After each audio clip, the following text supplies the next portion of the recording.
Sa kapangyarihan ng Diyos, napalaya ang mga Israelita mula sa 430 taong pagkaalipin sa Ehipto at nagtungo sa Kanaan. Gayunman, nakalimutan ng mga Israelita ang biyaya ng Diyos na siyang nagpalaya sa kanila. Bakit ninyo kami iniahon mula sa Ehipto sa desyertong ito?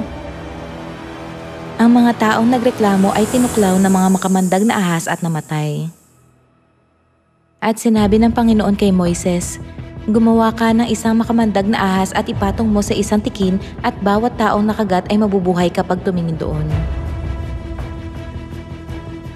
Kung gayon, ang ahas na tanso ba ang nagligtas sa kanila?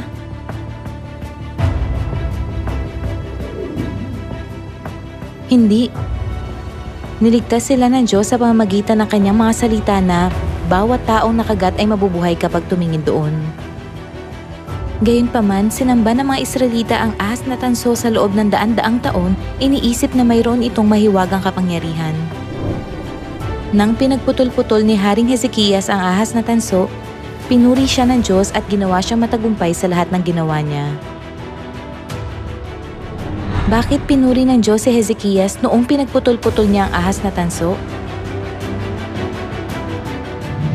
Ito ay dahil ang sino mang sumasamba sa Diyos-Diyosan ay mawawasak. Ang kasaysayan ng pagsamba sa ahas na tanso ay isang propesiya na ang mga simbahan ay magtatayo ng krus at mawawasak. Kung paanong itinaas ni Moises sa ilang ang ahas, kailangan din namang itaas ang anak ng tao. Hindi ang krus ang nagligtas sa atin, kundi si Jesus. Gayunman, sa mga araw ngayon, sumasamba ang mga simbahan sa krus gaya ng pagsamba ng mga Israelita sa ahas na tanso. Ang krus ay isang piraso lang ng kahoy, gaya ng ang ahas na tanso ay isang piraso lang ng tanso. Ang mga simbahang nagtatayo ng krus ay mawawasak.